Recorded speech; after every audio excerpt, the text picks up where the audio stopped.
নমস্কার। আজকে আমাদের মধ্যে আমাদের আরেকজন লক্ষ্মী ছানাকে আমরা উপস্থিত করেছি। ওর নাম বলবে, তুমি নাম বলো। আনিস শেখ। বলো কোন ক্লাসে পড়ছো? 2 ক্লাসে পড়ি। Roll number? Roll number 9। আচ্ছা, আমাদের প্রত্যেকটা লক্ষ্মী ছানাকে একটা করে গ্রুপ করে দেওয়া হয়েছে। 6 জন মিলে একটা করে গ্রুপ, সেই গ্রুপের একটা নাম দেওয়া হয়েছে। তোমার গ্রুপের নাম কি, তোমার দলের নাম কি বলো? স্বামী বিবেকানন্দ দল। বাহ, গুড। তোমার গ্রুপে দলনেতা কে? আচ্ছা, যাই হোক, ভুলে গেছে তাই তো, বন্ধুর কথা মনে নাই। খুব ভালো। এই গরমের ছুটিতে তুমি বাড়িতে কি কি করেছো ওখানে বলো। আমি বাড়িতে পড়ালেখা হ্যাঁ, আর ড্রয়িং করেছি। পড়ালেখা করেছো আর ড্রয়িং করেছো। কোথায় বেড়াতে গিয়েছো? কোথায়? নানির বাড়ি বেড়াতে গেছো। খুব ভালো। তুমি প্রজেক্ট তো এঁকেছো, ও এই প্রজেক্টটা এঁকেছে। হ্যাঁ, প্রজেক্টে কিন্তু ও হয়তো বুঝতে পারেনি, ওর প্রজেক্টের লেখাটা লেখেনি। যাই হোক, তোমাকে আমরা বুঝিয়ে দেব। বুঝিয়ে দেওয়ার পরে তোমাকে লিখতে হবে, ঠিক আছে? আর প্রতিদিন হ্যান্ডরাইটিং করে আনবা। আজকে হ্যান্ডরাইটিং করেছো? করনি? কালকে হ্যান্ডরাইটিং করে আনবা। পেয়ার হয়ে যাওয়ার পরে, আমরা জানো পেয়ারের পরেই আমরা হ্যান্ডরাইটিংটা দেখি। হ্যান্ডরাইটিং না দেখলে কিন্তু এই যদি বাড়ি থেকে 1 পাতা করে না আনো, এখানে বসে 10 পাতা লিখতে হবে। তাহলে কোনটা সোজা? বাড়িতে লেখা সোজা? কথা বলো। তাহলে করিস কি বলছিস কেন? এটা এই গাছটা তুমি এনেছো তো? এই গাছটার নাম কি? ওখানে বলো, জোরে বলো। এই গাছটার নাম? এই নিম গাছটা তুমি এনেছো। এই নিম গাছ কি কাজে লাগে বলো তো?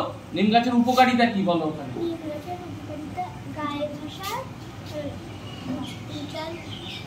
গায়ে ঘষা। হ্যাঁ। আর আচ্ছা, আমরা দাঁত মাজতে নিম দাঁতন লাগে তো, এটা তুমি জানো তো? আর গায়ে ঘা হলে কি হয়? নিম পাতা মা কি করে? পেটে গায়ে ঢলে দেয় তো।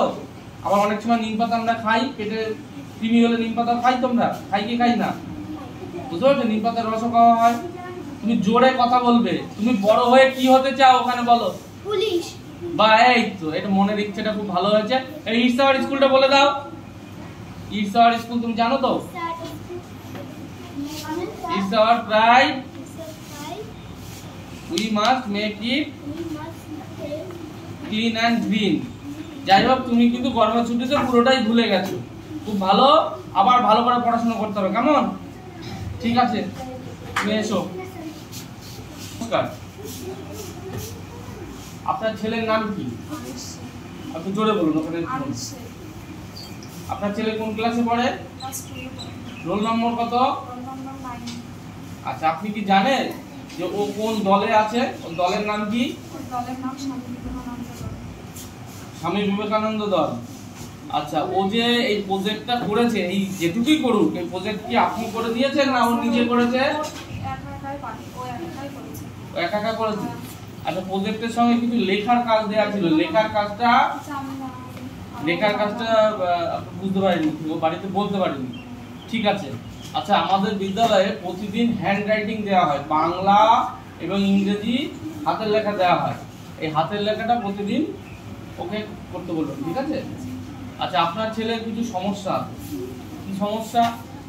দেখুন, ও কথা বলে খুব আস্তে আস্তে। ও যদি জোরে কথা না বলে তাহলে কিন্তু ওর ভাষার বিকাশ হবে না। ও বাড়িতে বন্ধুদের সঙ্গে খেলা করে? বন্ধুদের সঙ্গে একটু খেলতে দেবেন এবং মনের ভাব যেন ওকে বলবেন জোরে চেঁচিয়ে গান করতে, জোরে চেঁচাতে বলবেন। মুখের কথা আওয়াজটা একটু জোরে হওয়া দরকার আছে, ঠিক আছে? নাহলে কিন্তু হবে না। আর পড়াগুলো জোরে জোরে পড়ে তো? বাড়িতে রিডিং করাটা, বাড়িতে কে পড়ায়? আপনি পড়ান? জোরে বলুন, আপনার কথা এখানে কি যাবে? ঠিক আছে। আচ্ছা, আপনি আজকে আমরা ডেকেছি আপনাকে, আপনি এরকম মাঝে মাঝে বিদ্যালয়ে আসবেন, এসে ওর ক্লাস টিচারের সঙ্গে আমাদের সঙ্গে কথা বলে যাবেন। তাহলে ও কিন্তু বুঝবে যে আমি যদি হ্যান্ডরাইটিং না করি, আমি যদি স্কুলে ফাঁকি দিই, তাহলে মা তো জেনে যাবে। আবার ও যদি বাড়িতে দুষ্টুমি করে, কোনো পড়াশোনা না করে, আপনি এসে আমাদের বলে দেবেন। তাহলে ওর মনে কিন্তু একটা ভয় থাকবে এবং আপনার এবং আমাদের এই সহযোগিতা মিলেই কিন্তু ওর সার্বিক বিকাশ ঘটবে। শুধুমাত্র আমরা ওকে পড়াশোনা করিয়ে একটা জায়গায় পৌঁছে দিতে পারবো না, আপনিও পারবেন না। তাই আপনার সঙ্গে আমাদের বিদ্যালয়ে একটা যোগাযোগের প্রয়োজন আছে, সেই জন্য আমরা এই উদ্যোগটা নিয়েছি। ঠিক আছে, আপনি মাঝে মাঝে আসবেন, ওর যদি কোনো সুবিধা অসুবিধা হয়, যা কিছু হয় আপনি ওদের বলে যাবেন। ঠিক আছে, কোনো অসুবিধা নেই। আচ্ছা, ওকে এখন কোথায় ট্রিটমেন্ট করাচ্ছেন? কৃষ্ণনগরেও করাচ্ছেন। সুগার লেভেলটা না? ও রক্তে অ্যালার্জি। মানে বাড়ি ছিল নাকের বেরিয়ে সঙ্গে সঙ্গে একসঙ্গে কালকে নানুবাড়ি বাড়ি থেকে এসেছে, এই খাওয়া বাতাস দিয়েছে, সারা রাত ঘুমাতে পারেনি, গ্যাস করে ওর মানে ধুলোবালি খুব অ্যালার্জি। প্রয়োজনে ওকে একটা মাস্ক দিয়ে দেবেন। ও যখন প্রয়োজন হবে, দেখা গেল রাস্তায় ধুলো ওড়ে আসে, তখন মাস্কটা পরে নেবে, সবসময় পরার দরকার নেই। আমি অতিরিক্ত ঘামলে অ্যালার্জি আছে। তাহলে একটা রুমালও দিয়ে দেবেন, ঘাম হলে বুঝে নেবে। আমরা জেনে রাখলাম। আবার একটু মানে আগে ছিল, মানে এখন একটু ভালো রিটার করছে করে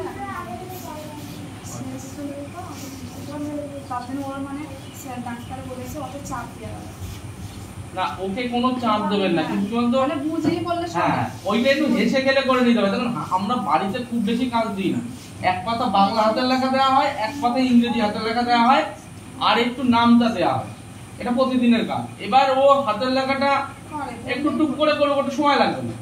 একসঙ্গে না করুক, বাড়ি গিয়ে একটুখানি করলো, আবার একটু খেললো করলো, ওকে কিন্তু খেলতে দিতে হবে। আমাদের এখন সমস্যা হচ্ছে বাচ্চাদের না বিকেল বেলা প্রাইভেট টিউশনে সবাই চলে যাচ্ছে, প্রাইভেট টিউশন দিয়ে দিচ্ছে, যার জন্য কি হচ্ছে বাচ্চারা খেলতে পারছে না। খেলাটা খুব দরকার। খেলা করলে আমার অতিরিক্ত বেশি যে মানে ওই শ্বাসকষ্ট হবে। তাহলে একটু লিমিটেশনে করতে হবে, দেখবেন নজর রাখতে। আপনি বলে ভালো হলো যে ওর এই সমস্যাগুলো আছে, এই জন্যই আপনাকে ডাকা। আমরা জেনে রাখলাম, ঠিক আছে, ওর ক্লাস টিচার জেনে রাখলো। আর ওকে একটা মাস্ক দেবেন, একটা রুমাল দিয়ে দেবেন, আর একটা জলের বোতল। ঠিক আছে, ঠিক আছে, ভালো থাকবেন।